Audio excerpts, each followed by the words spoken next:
Hi, my name is Yu Ouyang. Welcome or welcome back.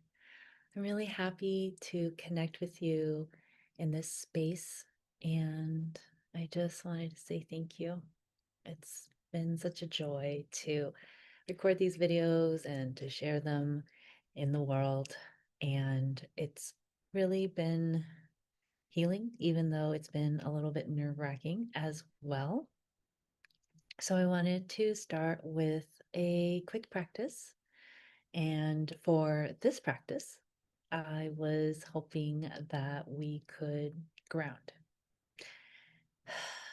So if you are sitting down, if you are standing up, if you are laying down, whatever surface is beneath you, I want to invite you to bring your attention to the support that you have from that surface. So right now I'm seated in a chair. So I'm noticing my back, my lower back pressed against the back of the chair. I'm noticing the bottom of the chair uh, on my behind and the backs of my thighs. And I'm also noticing the floor beneath my feet. And so just taking a moment to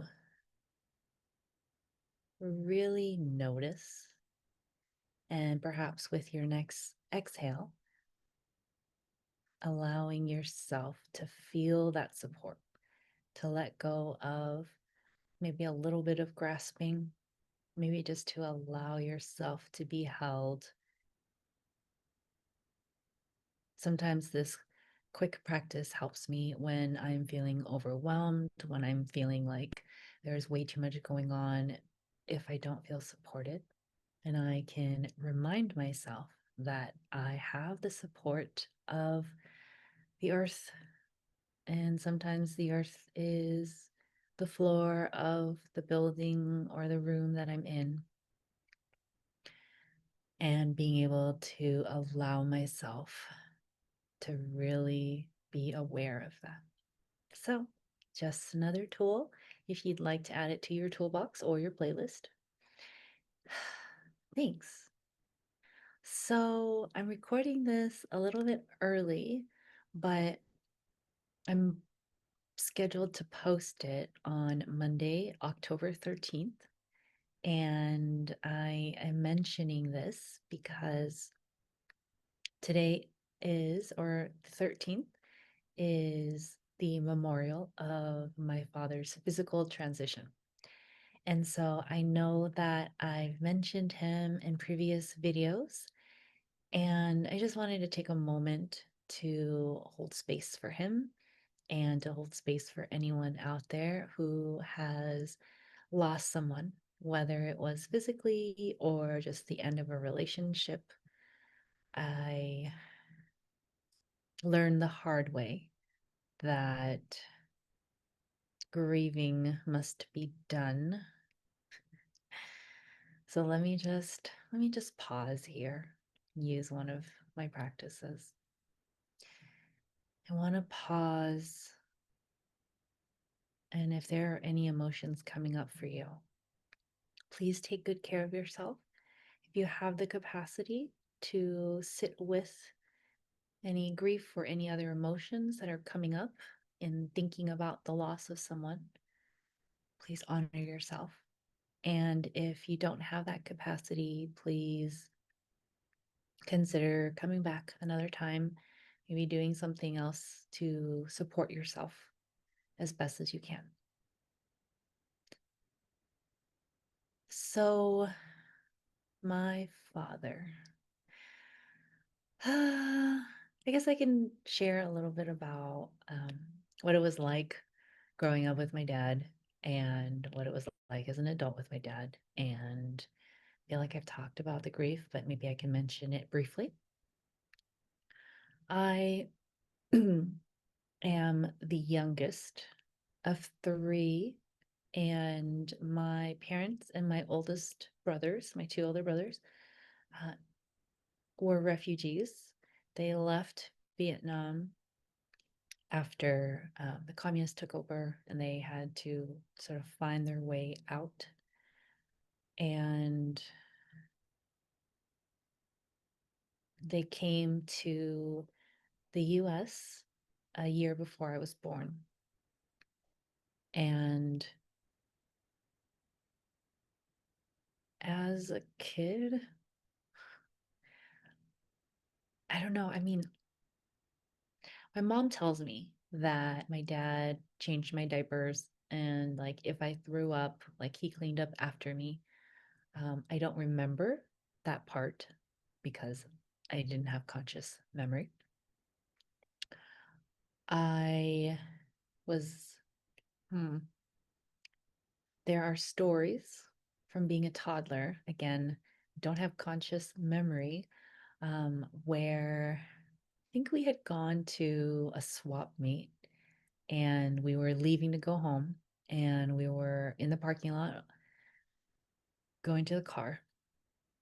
And I don't know what happened, but the story goes, um, my dad had bought a jack, like for a car or some something heavy metal, and I was skipping or running, and I made contact with the jack and hit this part of my face, and I guess I knocked out one of my front teeth.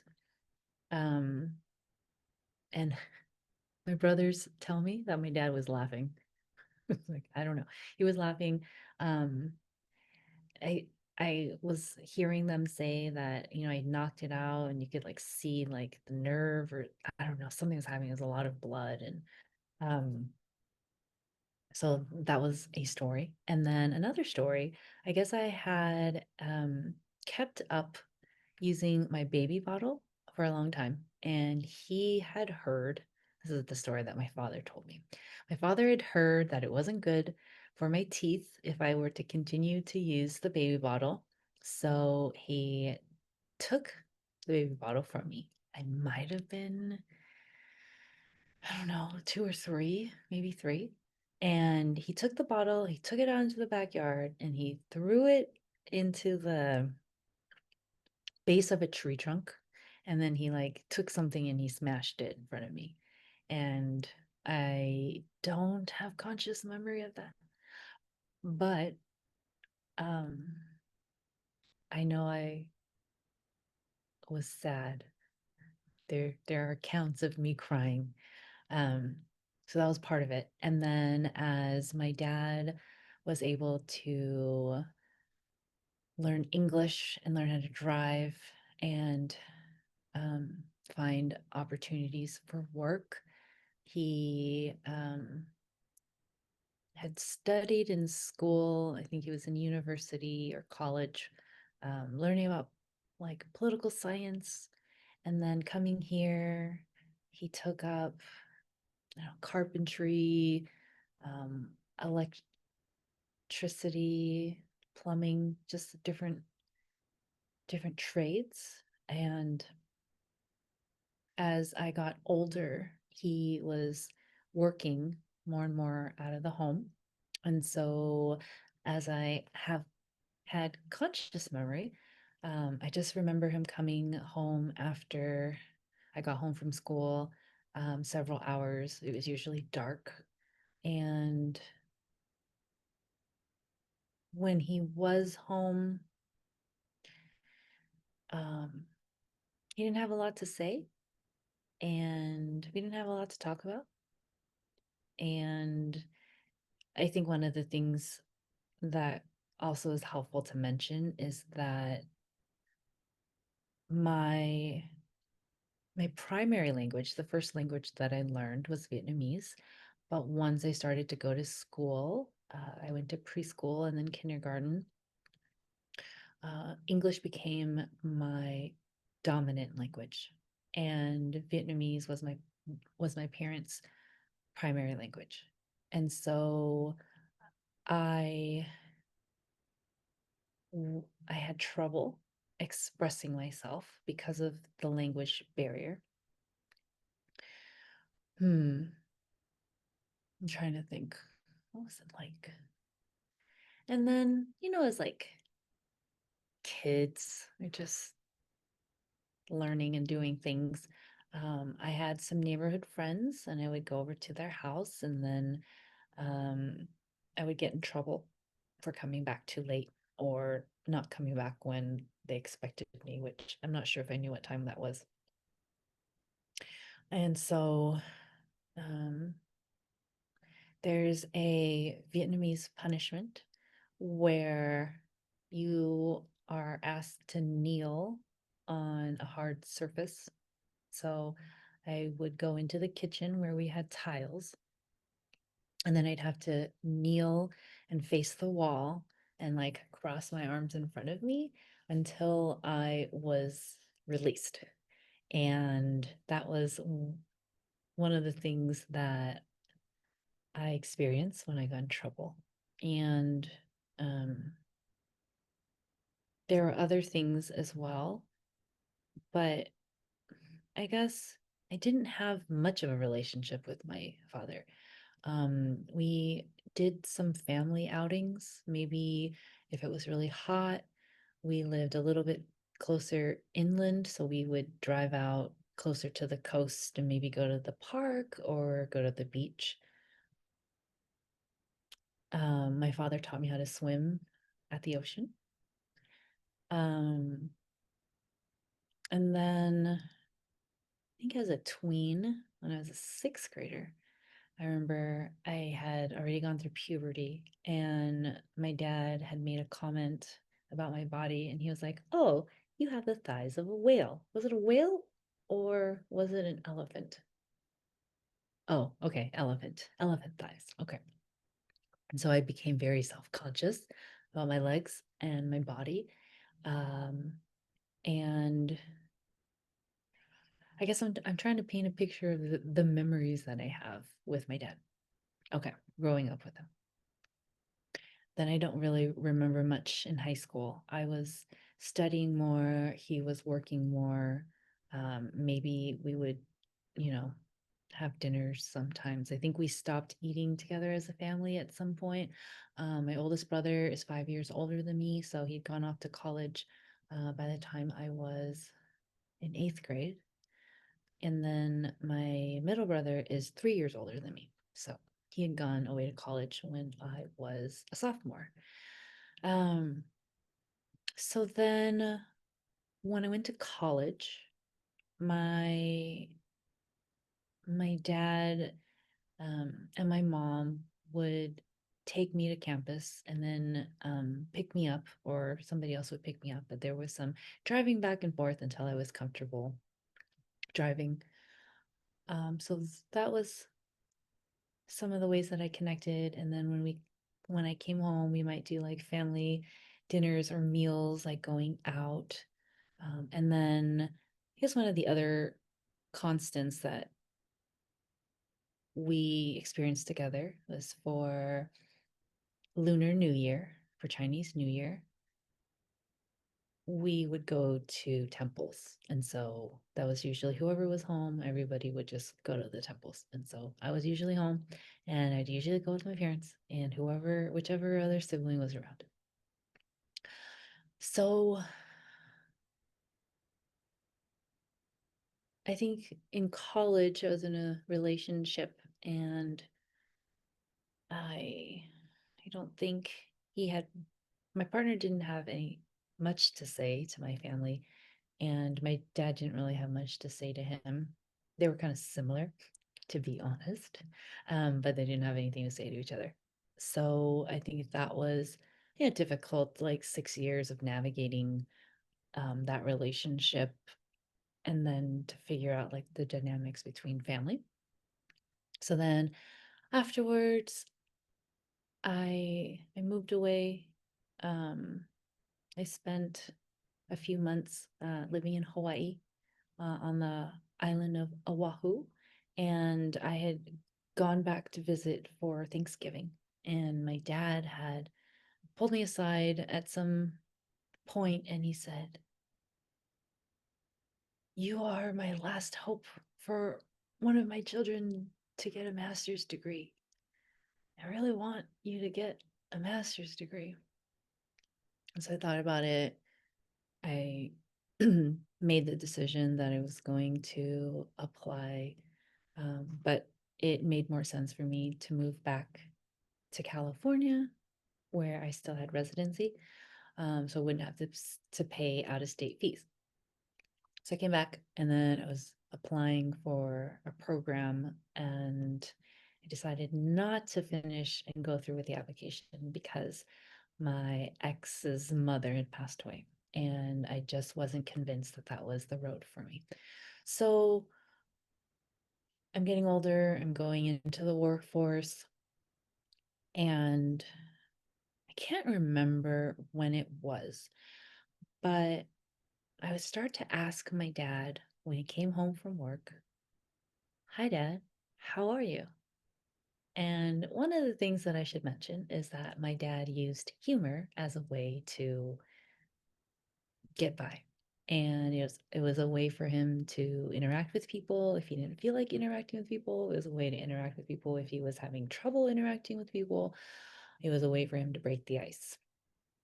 And so for many, many days, when I asked him, he would kind of make a joke out of it. And then there was one day where I asked him, "Hi, Dad, how are you?"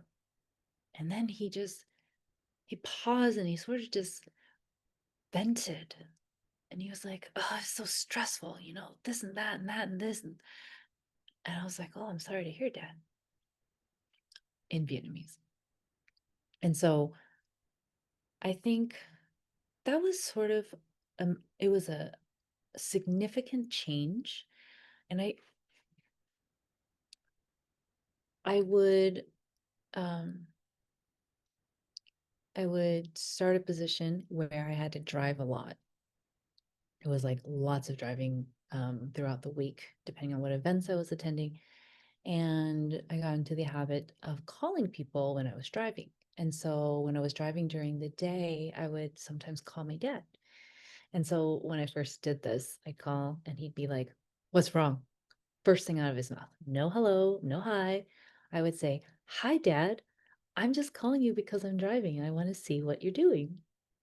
And he was like, hmm. So I kept doing it as, kind of often as I could. And then at some point, he stopped saying, "What's wrong?" And I think he would call me sometimes, like when he was driving on the road. And it made me wonder. And I came to realize that whenever anyone else called him, because he eventually became a contractor and he did a lot of work with different people with apartments and buildings and houses. And they usually called him when something was wrong, when something was broken, when something needed fixing, when something he did wasn't done or wasn't done up to standards. And I realized that he was so used to, right? People calling him to fix something. And he wasn't used to anyone calling him just to see how he was doing, just to check in on him. And I think even the "how are you" question, right? And I realized in the last couple of years when I take my mom to run errands and we are in a Vietnamese market or a Vietnamese store or a Vietnamese restaurant, I will greet them. I will say "Jiao" and use a title for them. So, greetings, Auntie, greetings, Uncle. And then I'll ask them, "How are you?" And in Vietnamese, it's Cô có khỏe không? Auntie, do you have health? Which is the general way, the quick way, the colloquial way of asking how someone is. And they sort of pause and they look at me funny. And then they're like, "Do I know you?" And I'm like, I just, come in sometimes. And it made me realize that if you don't know someone, they're not used to maybe the question of "How are you?" And so as I've experienced that, I've wondered maybe that was also for my dad. Like not a lot of people asked him, "Hi, how are you doing? How are you feeling? Right. So I think that was really significant, like both of those instances in terms of asking him how he's doing and then calling him. And then my dad really enjoyed food at some point. I don't remember when. And he would always give my mom a hard time because she would be very frugal about food and a little more careful when it came to spending frivolous amounts of money on good food, right? So I started asking my dad, Dad, maybe we can do like a weekly dinner, just you and me, so we don't have to worry about mom fussing about the food or how much it costs. So we were doing that, maybe not super consistently, but we would have a chance to, spend some time together and to talk about what was going on and not to have my mom around because in his later years, their relationship got very tense and they didn't really have much to say to each other. They didn't have nice things to really say to each other. So I think it was a nice break for him. Um, and then we were trying to like get him to go on trips because he was sort of putting off, oh, I'll do things when I retire. But we were starting to see him slow down and, he wasn't as energized as he was before. And he had more pains that he was complaining about and more medications that he was taking. So we had done a trip to Lake Tahoe. It was like 2018. Um, and we took a plane and then we went to my brother and then we drove, to Lake Tahoe and we stayed at a rental and, just to allow him to see snow. He hadn't seen snow before. And so, um, he had his heart attack in September of 2020 and he passed away October 13th, 2020. And a lot of the grieving um, was it was sorting through my relationship with him and wondering,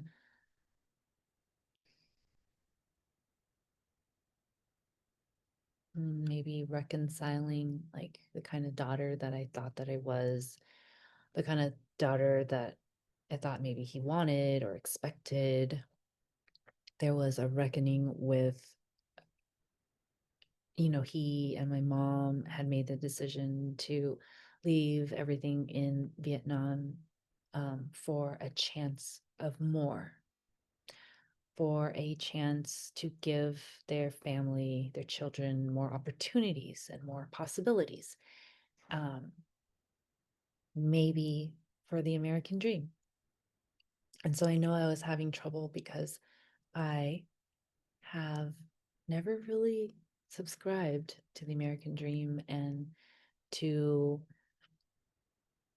be one of the haves, to be so focused on the material gains and never been ambitious and I've never been someone who wanted to be fancy and drive nice or fancy cars or own brand name things.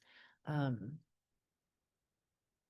and so there was quite a reckoning that I had to do around if I had disappointed him, if I had sort of wasted his sacrifices. So that was the part of my grief, a part of my mourning.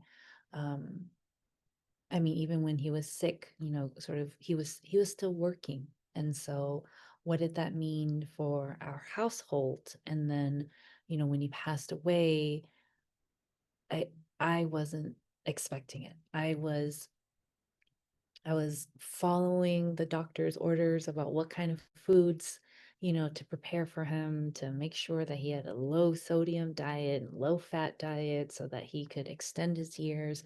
He had conversations when he was home. I asked him, Dad, like out of all the things that you do, what's your favorite? And he said, I like the electricity part. It's challenging. You know, it's fun for me. And I'm like, can you just do that instead of doing everything? And he's like, yeah, maybe that's a good idea. And then he was talking about, like, I should probably retire and maybe, travel more. Maybe we can go on a train. He'd never ridden on a train. Um, so we're having these conversations, and I was sort of planning, you know, a future with him in it. And so the day that he had a stroke, he was at home, and I had heard a podcast or a video about someone talking about how supportive his mom had been after he'd been in a major accident and how hopeful she was for his recovery. And I was trying to summon that up and share it with my dad. I was like, Dad, um, like, you're gonna be up and walking again, and we're gonna go on that train ride. Maybe we can go down to San Diego, take the surf liner. And I remember him saying, "Oh, thanks for saying that, but I I don't know if I'm gonna get better." And I was like, Dad, you know, and I was trying to be optimistic. I was trying to be positive. I was like, Dad, you're like the sun, even if there's like a storm or like nighttime, like you're still shining. And I think he smiled, but he didn't have anything to say. And then I left him to rest. I went to go watch a movie with my mom. I came into his room, and he looked like he was sleeping. Um, anyhow, I I just didn't expect it. So he had the stroke, and then we called 911, and they took him to the hospital, and then they had to transfer him to a different hospital. And they said that it was a really critical time, and if certain things, happened, we needed to be prepared for the worst, or for the reality. I don't know. Um,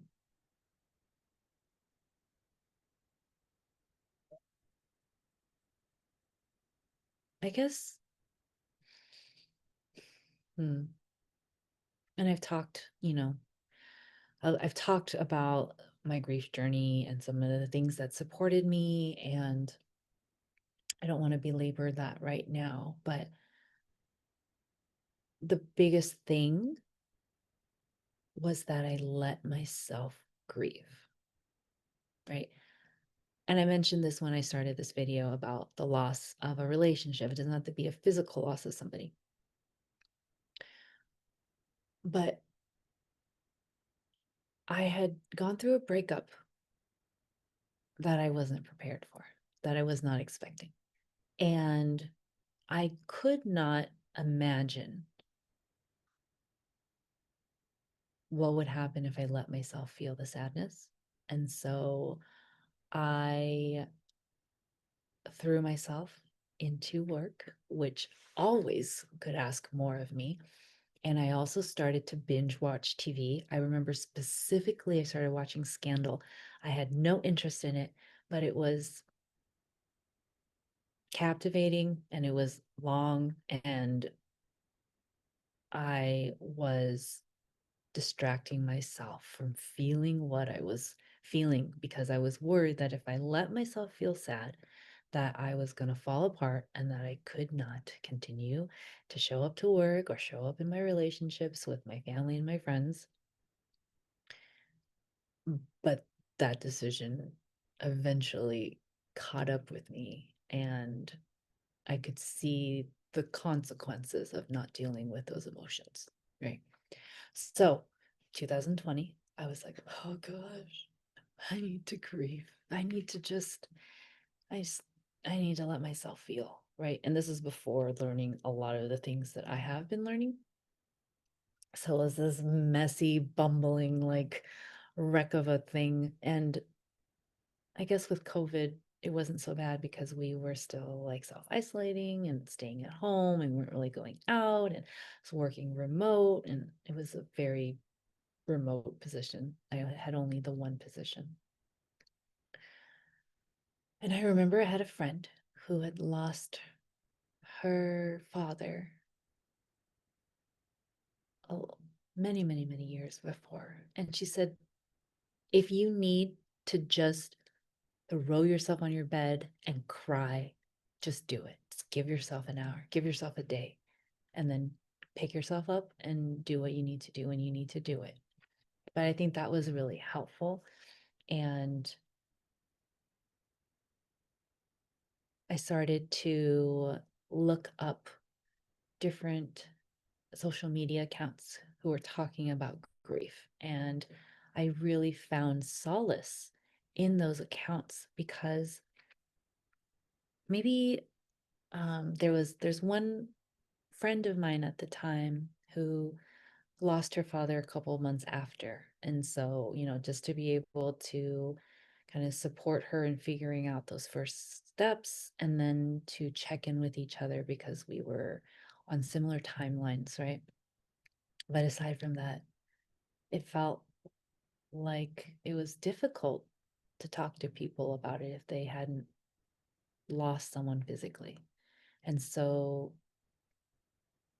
the comfort of learning about and hearing about other people's experiences with grief online was really helpful for me and really made it something of a skill that I learned. And I'm just someone who will ask. I will ask about the grief. I will I will not shy away from it unless the other person tells me they don't want to talk about it. But I am that person who, even months later, will ask, where are you in your grief journey? Because it doesn't end. It's not just you get over it. Okay. So if you haven't gone through it, if you are going through it, please know that it's not something that you get over with. I think the best way that I understand it um, is that it is something that you learn to live with. But I think for me, my spiritual inclinations and curiosities helped me to be able to live in a physical world where my father had transitioned. Um, I spent a lot of time watching the Long Island Medium. Hi, Teresa Caputo. Um, it was really helpful to watch people heal when they received messages. And this was way before my father had passed away.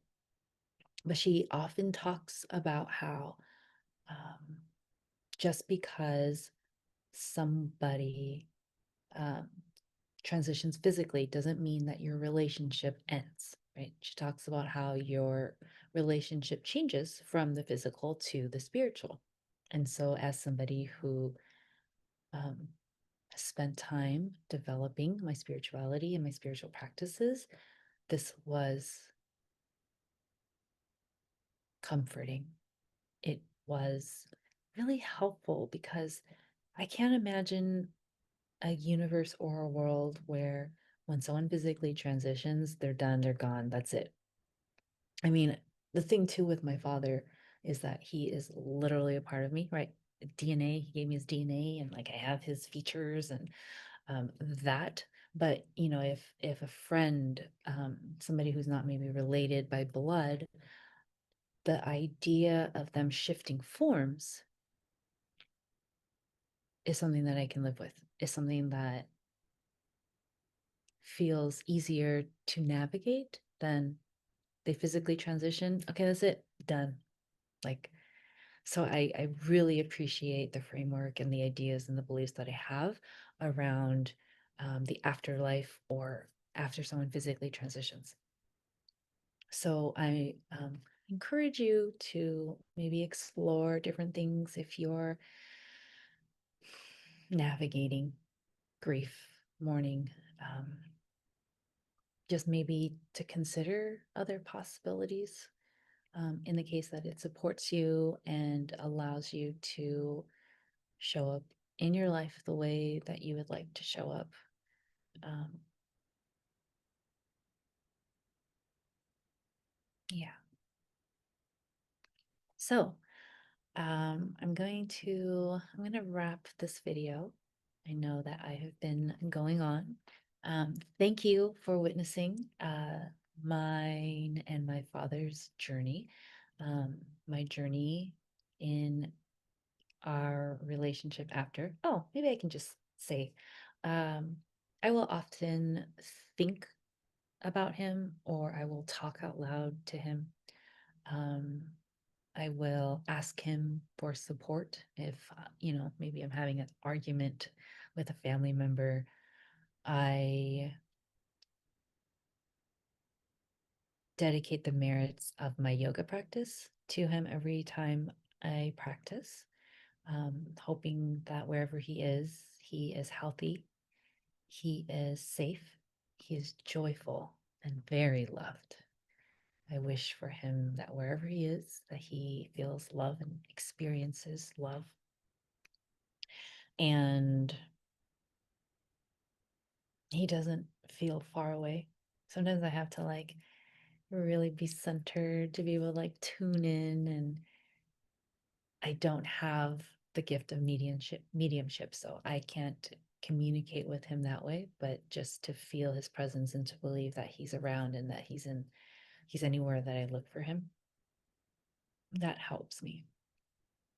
So, wherever you are in the world, I hope you're feeling ease.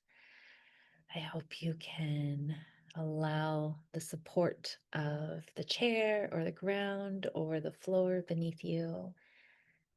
I am hoping that you know or that you will soon believe that who you are exactly as you are is worthy of love. I look forward to connecting with you again. And until then, please take good care. Okay, bye bye.